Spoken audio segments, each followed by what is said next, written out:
parable. This section that we're going to be looking at is in Luke chapter 16, verses 1 through 13. The entire thing is the pericope of the parable of the unjust steward. And it's an especially interesting it's especially interesting parable for a variety of reasons. Number one, it's very difficult. This parable is very difficult. It is part of a collection of parables that gospel scholars refer to as the shock parables. In other words, some of the stories that Jesus told, he told them for their shock value. And one of the things that you have to figure out in interpreting it is, what's the shock? And that's a little bit difficult for us because, of course, living 2,000 years late, we're not as used to what would be normal and what would be abnormal. And so sometimes we misinterpret what the shock element is, or if there is even a shock element there at all. But the shock parables are the parable of the importunate friend in Luke chapter 11, the parable of the prodigal son, Luke chapter 15, the parable of the dishonest steward, which we're going to look at today, the dishonest judge in Luke 19, and the Pharisee and the publican in chapter 18.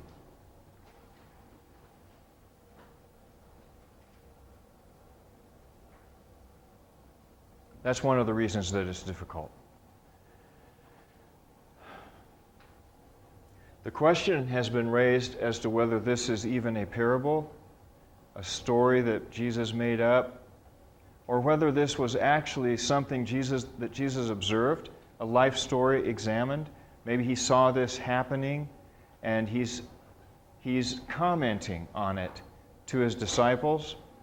There's not a big difference between that, but there is a little bit of a difference. And so one of the things that you can think about is it a parable or is it a life story examined? It's difficult also because we don't know for sure who the original audience of this parable was. And it's a good place for me to comment on some of these parables. The parables that we have in Matthew, Mark, and Luke were probably not told by Jesus just one time. In fact, it's more than likely that these parables were told by him on multiple occasions, maybe even with minor variations, which helps explain some of the similarities and yet differences between parables that you saw in Matthew and Luke, like the Great Supper parable. There was something like it in Luke, but not quite like Matthew's. And so in some of your papers you had the Great Supper parable, and some of you didn't. I can understand that. One of the things that the gospel writers have done, and we're not sure how often they did it, but to a large extent, these stories, the story of Jesus that they tell, is put into an artificial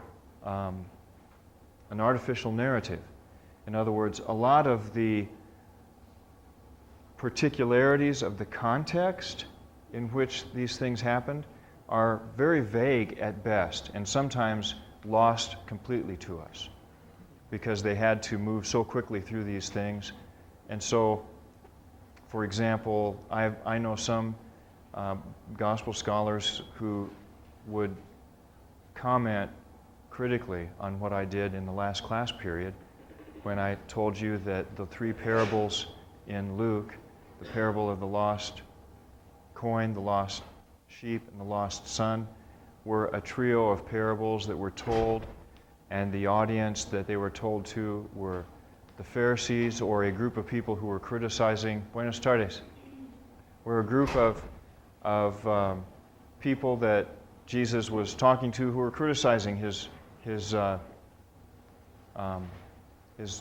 modus operandi. and these parables were a response from him. And some would say, well, you know, the whole thing was manufactured by Luke and blah, blah, blah. Because the lost sheep parable occurs in a different context in Matthew. So, what do? You say basically that, well, I understand that these parables are placed in a narrative context in these Gospels, and sometimes we don't know very much about who was there, what was going on, what was the dynamic, etc., etc. And we're left pretty much with making some observations about the narrative itself, the story, from the perspective of the writer of the story, the gospel writer.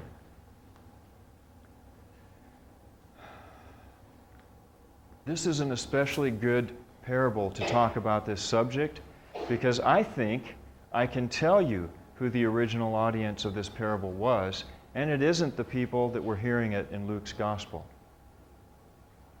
Okay? It's kind of an interesting theory, but let me allow me to play with that a little bit today.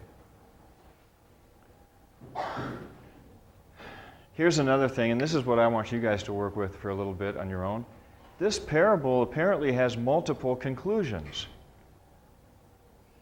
There are multiple conclusions to this parable. You guys have seen these movies where there's 4 possible endings, and you can pick the one you want to watch, and then you can fast rewind and watch a different ending. You know, the movie Clue. Isn't that the one that got it started? The movie Clue that had three or 4 different endings. That's kind of what we have here. We have multiple conclusions or applications to this parable.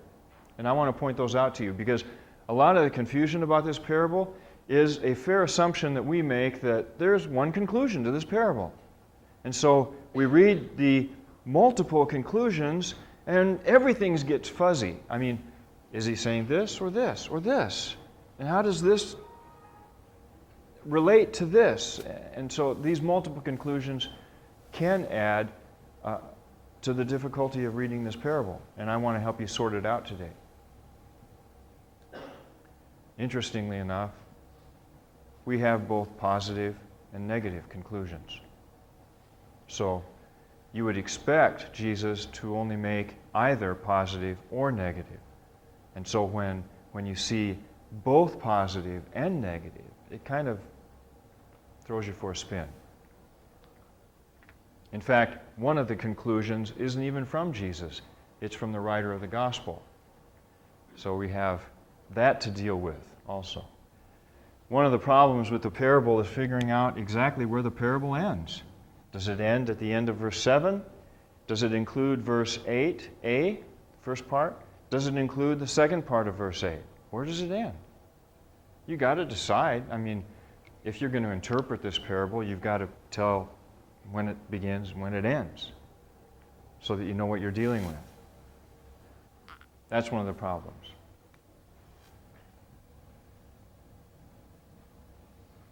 It seems to be saying, this parable seems to be saying a lot about money, although sometimes it's not quite clear what exactly it is saying about money. So, all of these things I want to talk about more today, but before we do that, I want to give you a chance to spend some time answering a few questions, and that's what I have listed here. I want you guys to, with a friend or by yourself, either way, read the parable and come up with some answers to these questions. Where does the parable end? And what I would like you to do is, if you take a position, then I would like you to at least have reasons, okay? Reasons, so that if you say, well, I think it ends in 8b, and I say, why? You can give me a reason, or 2 reasons, or 3 reasons why you think that. It's kind of nice to have reasons for the things that you think. The second question is, who commends the steward? Does his master commend him? Does Jesus commend him? Do they both commend him?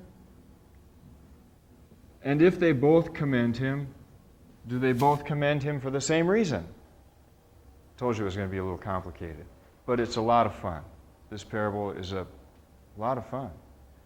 And I think once you see what's going on with the story, it's very powerful. It may change the way you think about discipleship. Question number 3 is, and I don't know if you'll be able to answer this, but I can answer that one for you. Who are the sons of this age, and who are the sons of light?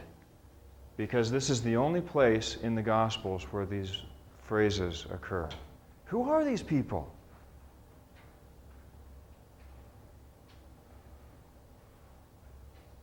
It's not the way Jesus referred to his disciples. It's not the way Jesus referred to the Sadducees or the Pharisees. Question 4. What is dishonest wealth? Is this all money or just lots of money? What does it mean? Dishonest wealth. And number 5, how many applications are there? 1, 2, 3, or 4? Okay, so I'll give you guys a few minutes, and you have a question? Yeah. When you say that the sons of this age and the sons of light only occurs right here in the Gospels, is that only in Luke's Gospel? No. Oh, this is the only place in Luke chapter 16 that this occurs in Matthew, Mark, Luke, or John. Yeah. Okay? So have at it, and I'll give you 10 or 15 minutes, and you can just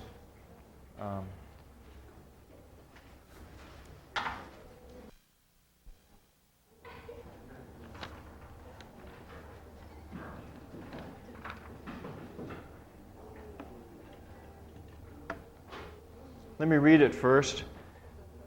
I'm going to read it all the way through 8b so that I don't give away my position on this. Okay. I'll just read all the way through 13. Now he was also saying to the disciples, there was a certain rich man who had a steward, and this steward was reported to him as squandering his possessions. And he called him and said to him, what is this I hear about you? Give an account of your stewardship, for you can no longer be steward. And the steward said to himself, what shall I do? Since my master is taking the stewardship away from me, I'm not strong enough to dig, and I'm ashamed to beg. I know what I'll do, so that when I am removed from the stewardship, they will receive me into their homes. So he summoned each one of his master's debtors, and he began saying to the first, how much do you owe my master? And he said, 100 measures of oil. And he said to him, take your bill, sit down, and quickly write 50. Then he said to another, how much do you owe? And he said, 100 measures of wheat. And he said to him, take your bill and write 80. And his master praised the unrighteous steward because he had acted shrewdly. For the sons of this age are more shrewd in relation to their own kind than the sons of light. And I say to you, make friends for yourselves by means of the mammon of unrighteousness, that when it fails, they may receive you into eternal dwellings. He who is faithful in a very little thing is faithful also in much, and he who is unrighteous in a very little thing is unrighteous also in much.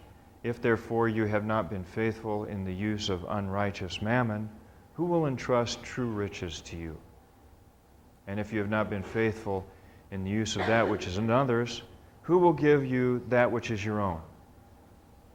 No servant can serve two masters, for either he will hate the one and love the other, or else he will hold to one and despise the other. You can't serve God and mammon.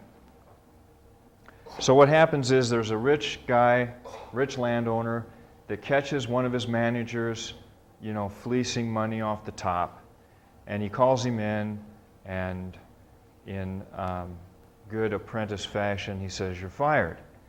But according to, and I'm not sure, this has been explained in different ways, but according to first century contractual law, this guy had something like 2 weeks or a month left in his job duties. So what he does is he deals with this situation very creatively.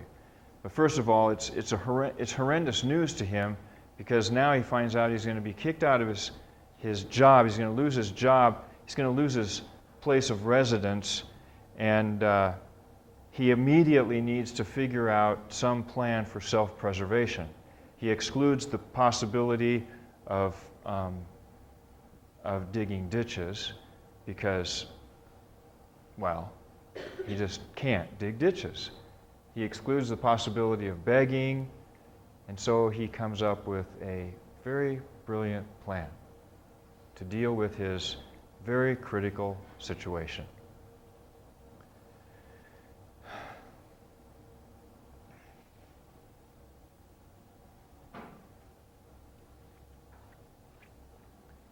The first question that I wanted you to answer is, where do you think the parable actually ends?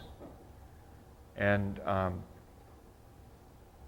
I gave you 3 options, right? The end of 7, 8a, or 8b. Who votes for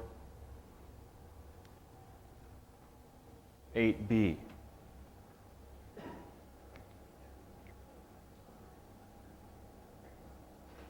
So we've got 1, 2, 3, 4, 5, 6, 7. Anybody over here? No 8Bs over here? So why do you guys vote for 8B?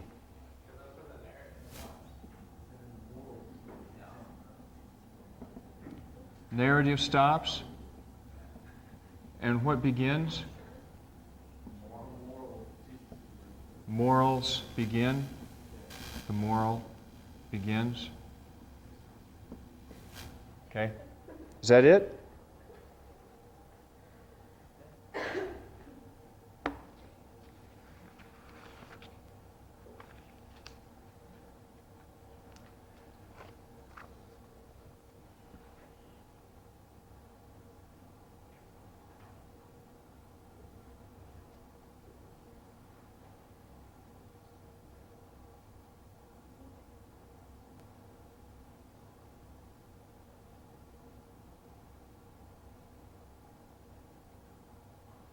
Okay.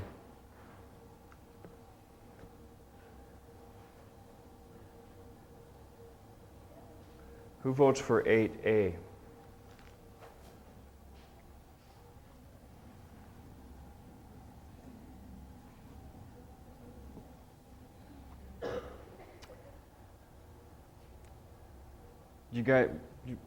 Give me some reasons. Because in 8A, it's basically like the summary of the story where he gives the closure to it, saying that the master commends the steward. So it sounds like a good ending. Yeah. Who else? Yes.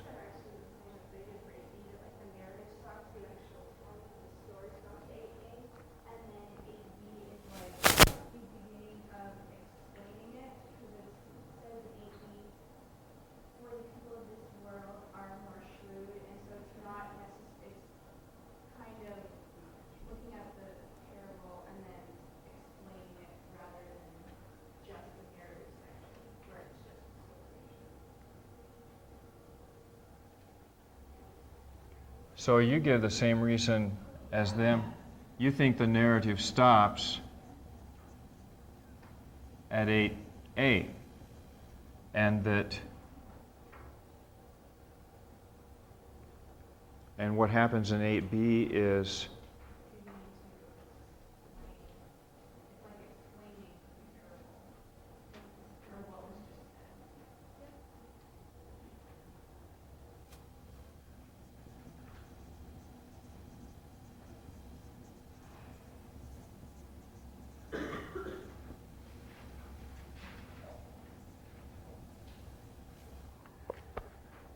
Did you guys that voted for 8B, did you mean that the moral begins in 8B or 9? Huh? 9.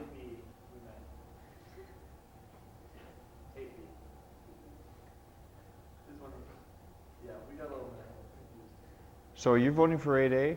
Pretty much, yeah. You guys give up easy. Yeah.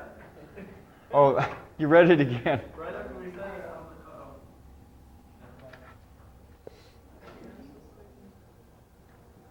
But if we're right, I stick with it. But if you're right, you'll stick with 8B just to get the credit, right?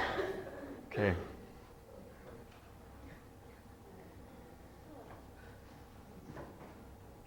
Who says the parable ends in verse 7? Nobody?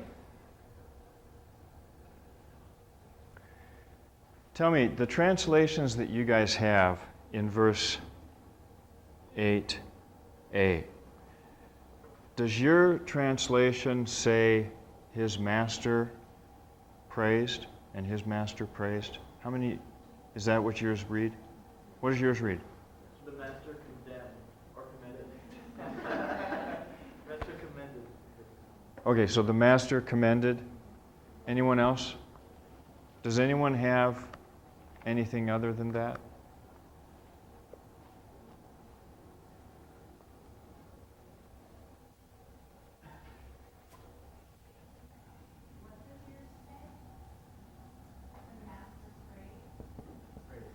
Praised. Commended. So nobody goes for the end of 7. Let me first of all tell you what is good about ending it at verse 7.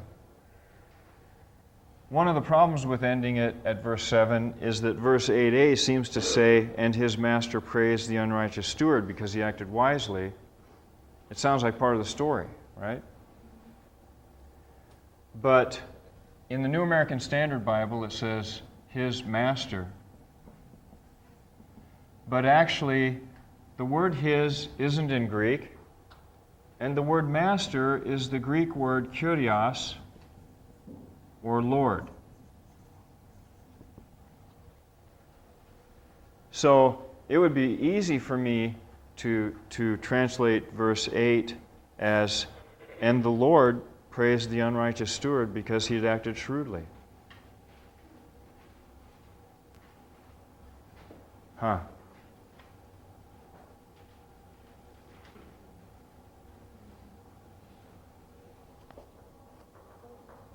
Could be, huh? And the Lord doesn't necessarily mean the landowner. It might be Jesus, who is going to be talking at least in the second half of verse 8. But if you end it in verse 7, this means that all of this is said by Jesus. And so the Lord, or his master, never did commend him.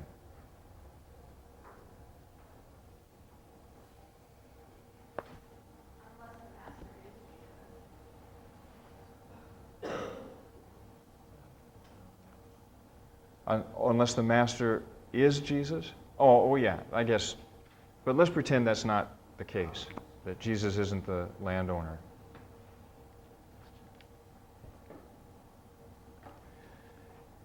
There's another problem, though, with doing it this way. I mean, this works out really well. The other problem with ending the parable at the end of verse 7 is that all of the verbs in 8a are past tense verbs, and the verbs in 8b are present tense verbs. So that if those two phrases are actually connected, you have Jesus going from past tense to present tense in his comments, which doesn't make any sense at all. You see that? And his master praised the unrighteous steward because he had acted shrewdly. And then, in my Bible, it has a semicolon, and it says, for the sons of this age are more shrewd in relation to their own kind than the sons of light. So I think, I agree with you guys when you end it at 8a. So the end of the story is actually right in the middle of verse 8.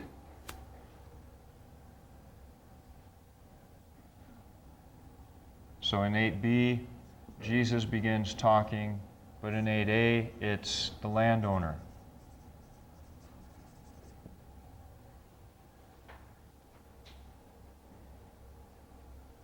That sort of answers this question, doesn't it? Because if you end it in 8a, then the first one to commend the steward is his boss, which is another problem. Why in the world does his boss commend this guy who's just fleeced him? Would you commend somebody like that?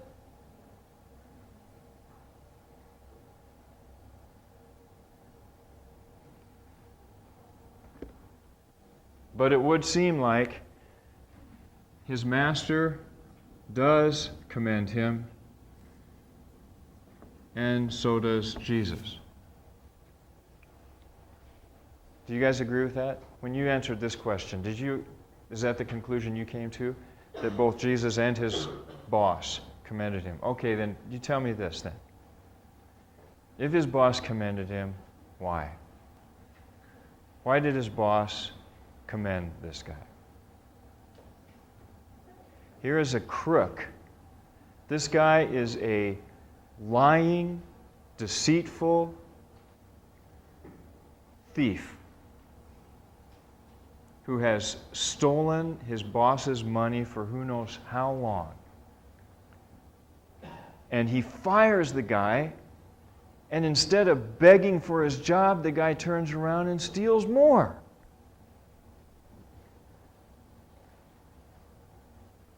I don't know, if I had a gun, yeah?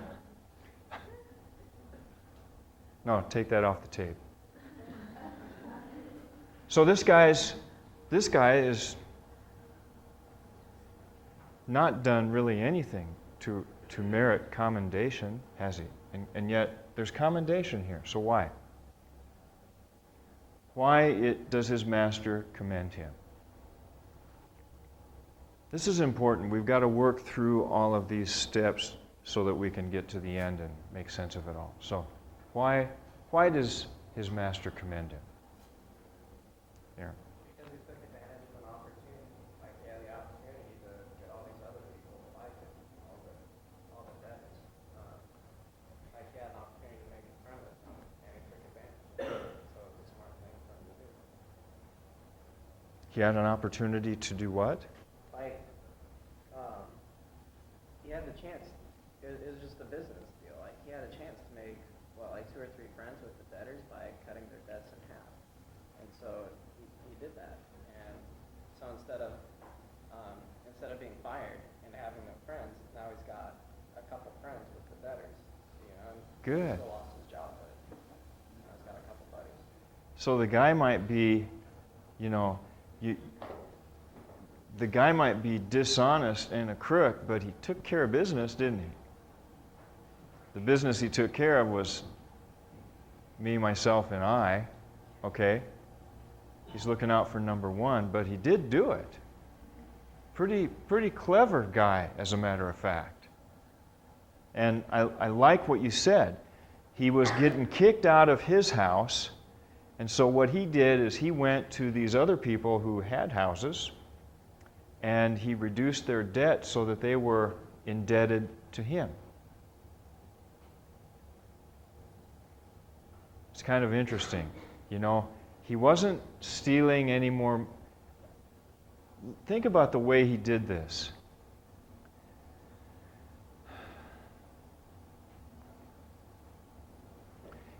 He didn't steal any more of his boss's money.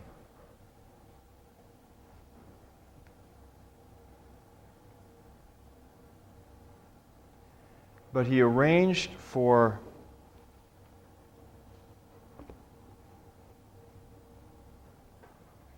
he didn't steal any more of his boss's money, but he arranged to benefit from his boss's property without his boss having any control over it. So he was, essentially, he was taking money out of his boss's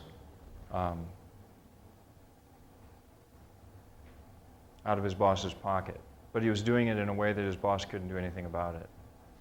And in the process, he was making friends. And he was making friends, if you want to call that friendship, okay? But that's kind of one of the key words here. Making friends.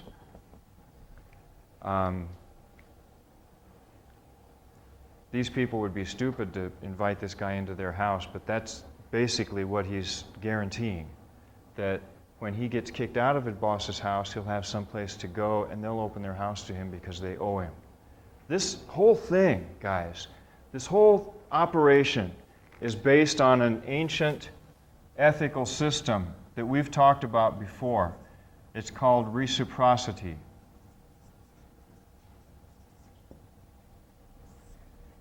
You scratch my back, I'll scratch yours.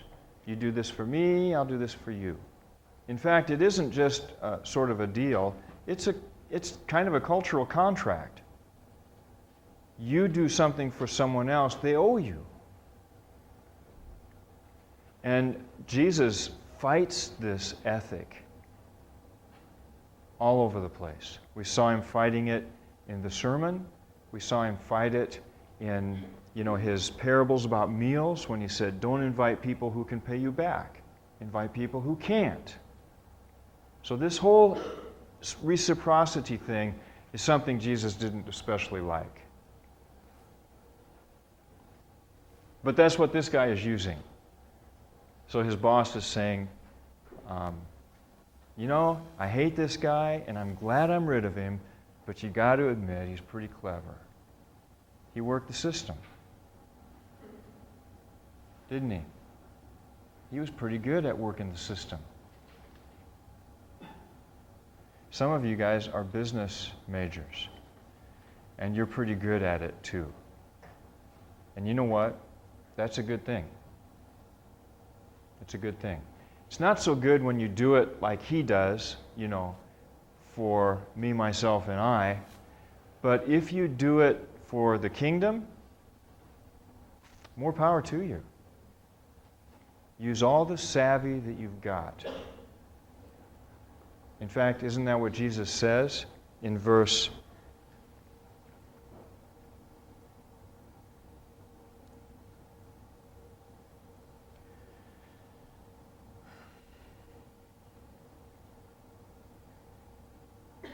8b?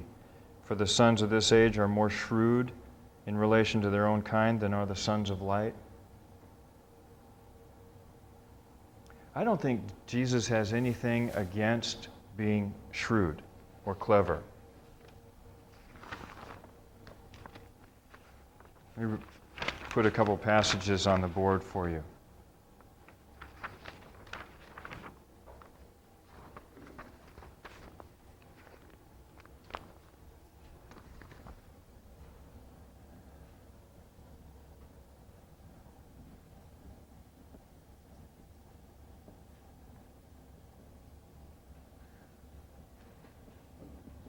Luke chapter 10, verse 3 says this, "Go on your way, see, I am sending you out like lambs into the midst of wolves." In the parallel in Matthew to this passage, it is added, "So be wise as serpents, but innocent as doves." Are you guys that way? Or do you think that there's something wrong with being clever, wise, and shrewd for the kingdom of God? I don't think there is. I think that Jesus really would like to see us master the system and work it. In fact, what about the parable of the talents? He leaves so much money with each person, each of his servants, and he comes back 5 years later, and one of the servants has taken 5 talents and turned it into 500. And he says, yippee, good job. Then he gets all the way to the other end of the spectrum, and he's got one guy who says, you know what, I buried mine just so I wouldn't lose it. But I've got it here for you. And Jesus wasn't all too thrilled with that MO, was he? I think Jesus wants us to be clever. Myself, I have never been good at making money. I've always been, I told my wife before we got married, I said, if you want money, don't marry me. Because I'm probably will never be rich. I'm not good at making money. And so there. And that's fine, okay? That's just me. But some of you are good at making money. There's nothing wrong with that. There isn't. We're going to find out when we get to the end of this parable that it isn't at all about quantity. It's all about function and use. That's what it's all about. And if you can work the system, then work it.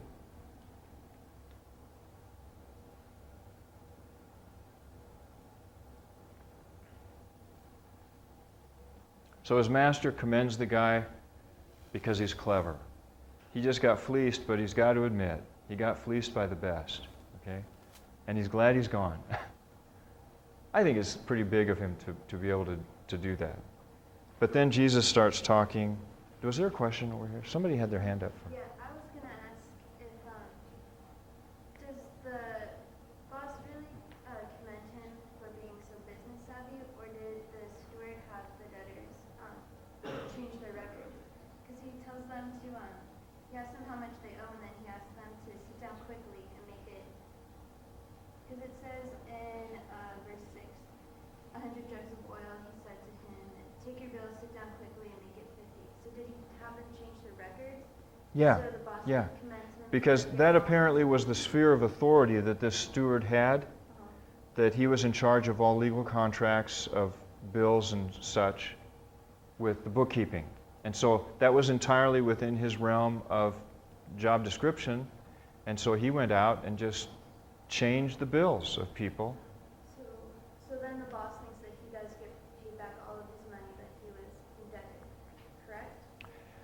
Apparently what he did, this is, I'm not sure I can answer that question because I don't know enough about what constituted legitimate business contract and business to know whether what he did was legitimate. But it's spoken of as if what he actually did was legitimate, and the landowner couldn't go back and change it.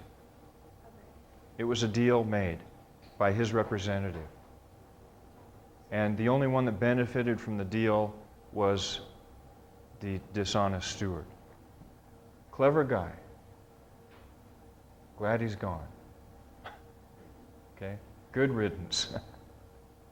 Then we get Jesus talking about this steward. And that's what we need to talk about now. So why does Jesus commend him? Or does Jesus commend him?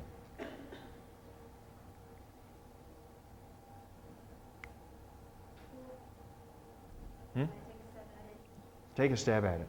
Okay. I think Jesus commends him because by him making friends with the people in the city, I think he's trying to parallel it to, why worry really about material possessions when you get to heaven, that's not going to be necessary, you're just going to have friends there.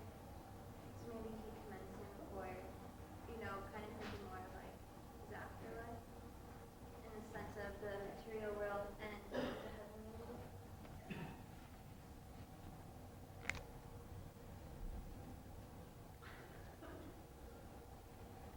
Yeah. You went, yeah, that was good. That's, what I see, now maybe you guys saw something different, but what I see is Jesus almost commending the guy for the same reasons that his boss did. That, yeah, he was a clever fellow, and would that I had servants, disciples that were as clever as him.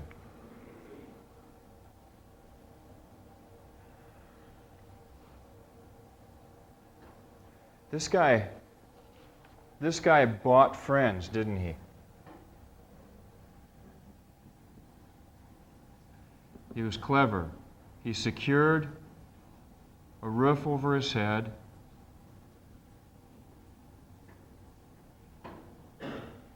By making quote-unquote friends. This is sort of the word that Jesus sort of spins off of. How he made friends with money. He made friends with money. Huh. And it's interesting to see Jesus take that and go with it. Because this whole notion of buying friends is, we've been warned about this since we were little kids, haven't we? You go out and you hang out with some of your friends when you're 7, 8 years old, and you have a $5 bill in your pocket. Everybody likes you, right? Let's go to the store. Let's go to McDonald's, okay? You can buy friends, right? But when the money's gone, so are the friends, right? This whole thing, this whole dynamic, I think, is what Jesus starts playing around with when he says, the sons of this age are more shrewd in relation to their own kind than the sons of light. And I say to you, make friends for yourselves by means of the mammon of unrighteousness, so that when it fails, they will receive you into eternal dwellings. So he uses this picture of what happened with this unjust steward, and he starts to give it a little bit of a spiritual spin. We've got friends. We have friends. We have homes, but the homes are eternal. So I don't know how he, is going to deal with that. And then he uses this strange phrase, mammon of unrighteousness, unrighteous mammon. You guys know what that is?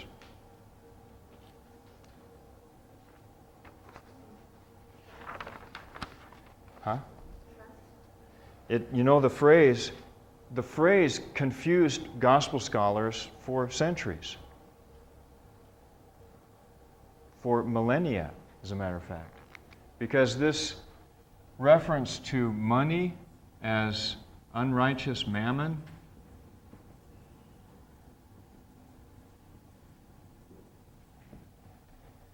well, it doesn't occur in the Old Testament.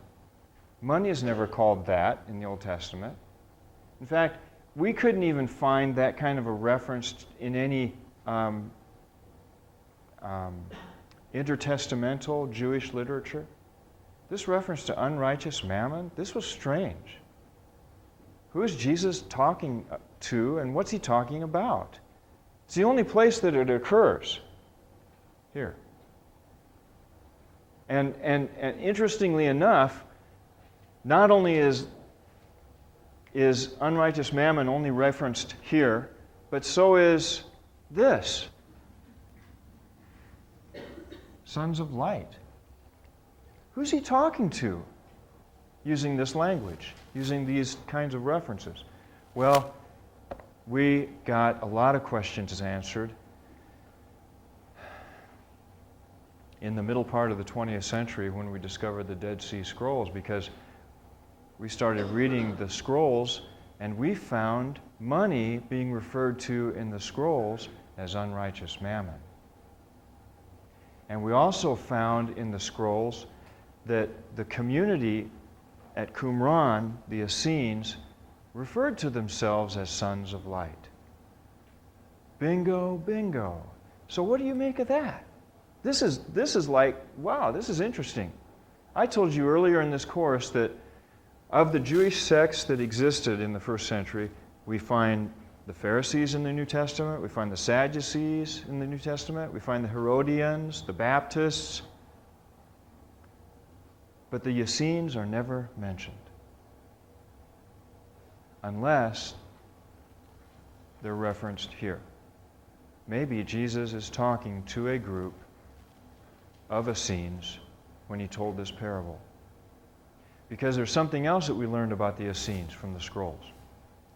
These guys, man, the way they dealt with business and everything, they were like the epitome of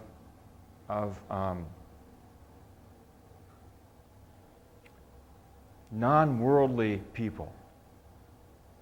When you joined that community, you put all of your money into their bank, and then it belonged to everyone. Nobody had possessions. In fact, it was forbidden by them to even do business with people outside their community, because all of the money that people outside their community used was unrighteous mammon, and you didn't want it to even touch your hands. So these people were not very good at making friends with people outside their group. We have, up on the mountain where I live, we have a cult living up there. They've got a huge fence around their compound, and I've talked to some contractors up there who have actually been called and asked to come and do work. It's really kind of scary, they say. I've never been there, but they go there, they ring a bell, someone comes and meets them at the gate, they open the gate, let them in, and they're escorted the entire time they're on that compound. They're never left alone. That's scary, okay? Another thing, these people don't do business with people in the community. There's only one other time that I've seen anybody from that compound, and that was when a couple of the women took like 15 little kids over to a big playground, and I saw them playing. And you could tell they were from somewhere else, because the way they dressed, the way they acted, they were always looking around. I mean, it was like scary. Okay? Scary. You know what I think Jesus is doing here? This is one of the functions of this parable. He's saying to the Essenes, man, you know, you guys could do a lot better when it comes to making friends. You guys could do a lot better. If you're interested in promoting your ideology, your kingdom, your theology, let me give you a hint. Don't use money to repulse people. Use money to endear them to you. Do things for people. Don't treat them like they're unclean, untouchable. So, Jesus is saying,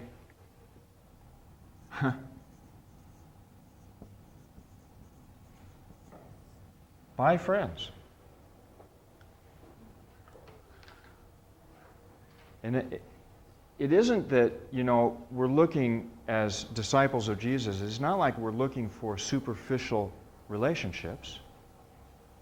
It's not like we're looking for that kind of, I've got money and you're my friend, that kind of thing. No, this is what Jesus is. Think about Jesus' teaching in the sermon. What is the one reason that you have money? Things. Huh? To give. That sounds like kind of a radical statement, but I think that it's true. I think Jesus would say, you have things for one reason, and that is to give.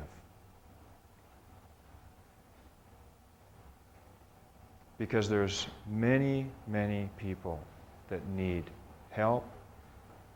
And you know what you can do? You can actually buy their friendship. not in a icky, superficial way. You just go do things for them. Just go love them. And you know what? It's more than likely that after you do that, they'll turn around and they'll want to know all about who you are and what you're about. And that's why he says in verse 9, they will receive you into eternal dwellings. Let me tell you guys a story. This happened to me in college. A very good friend of mine, Scott Kenfield. When I started college, I was not a Christian. I was a rodeo cowboy. I partied. That was a lot of fun. I really had someone say that to me. I mean, after I became a Christian, I quit drinking and all that stuff. And I had people come up and say, Mike, what happened to you? You used to be a lot of fun. Anyway, okay, so I became a Christian and I sort of stopped doing a lot of that stuff. Am I out of time? Huh? 4 minutes. Okay, I got to hurry. So our rodeo team at the University of Nebraska, we had a rodeo to go to up in Deadwood, South Dakota. And the way that we would travel to these rodeos is a bunch of us we'd all climb into a truck, and half of us would sleep in the back and 2 would drive in the front, and we would share a motel room when we got there, and we didn't get stipend at all from the university, so we had to pay our own way. And so me and like 7 or 8 other guys, we climbed into Scott's truck, and we left in the late afternoon, and we're going to have to drive all night because it was about a 12-hour drive to Deadwood, South Dakota. So Scott and I took the first watch, so to speak. We took the first drive. And so it's me and Scott in the front seat, and everybody else is in the back in the camper sleeping. And I'd been a Christian for about 6 or 8 months, cleaned my life up a lot, changed my life dramatically in the front of everyone, in front of all my friends. And we weren't alone for very long before Scott started unloading on me. He said, Mike, my wife filed for divorce. I'm flunking out of school. I'm an alcoholic. And he just kept doing this. And I'm like sitting in the front seat thinking, no, Scott, I don't want to know this. Stop. And finally I thought, okay, I'll just relax. Because I was a new Christian. I wasn't Billy Graham or anything like that. And so I just said, well, Scott, I had a lot of problems a year ago. Let me tell you what happened. And I told him about meeting Jesus.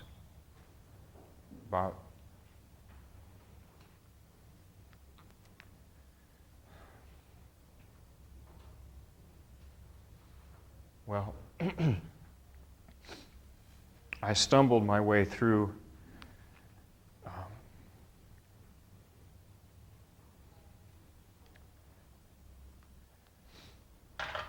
telling Scott about the Lord. Pretty soon our shift was up. We went back and slept, went to the rodeo, blah, blah, blah, came back home.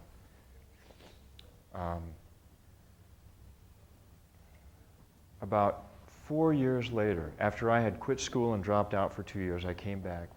4 years later, I come back, and on a Sunday night, I went to church service on a Sunday night, and I'm sitting at the front, and somebody taps me on the shoulder.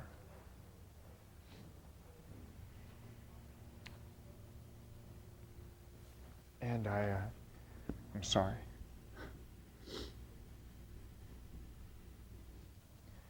I turned around and it was Scott. I hadn't seen him for years. I didn't even know he'd become a Christian. He tapped me on the shoulder and he said, Mike, I just wanted to thank you.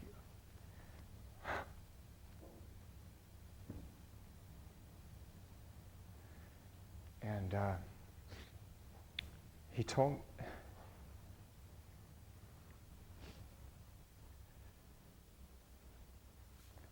told me that he'd become a Christian as a result of our talk. And so we went out for coffee, and he told me that his life continued to fall apart and that a lot of it he couldn't stop. His wife left. But a lot of things started going right for him. And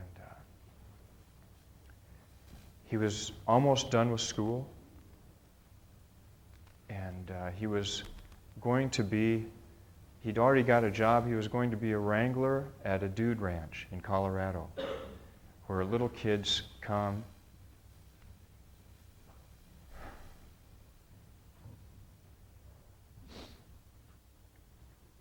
And I guess I always think about Scott when when I read this, because just imagine the people that you help greeting you when you get to heaven and thanking you for what you did for them. That's what this is about.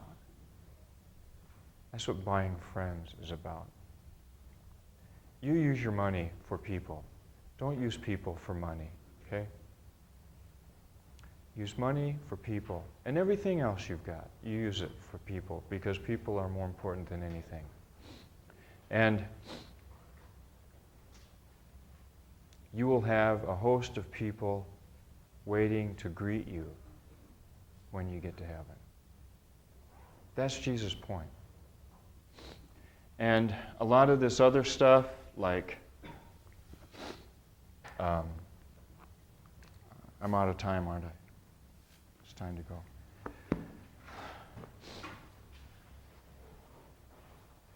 Well, I think I'll finish this on Tuesday.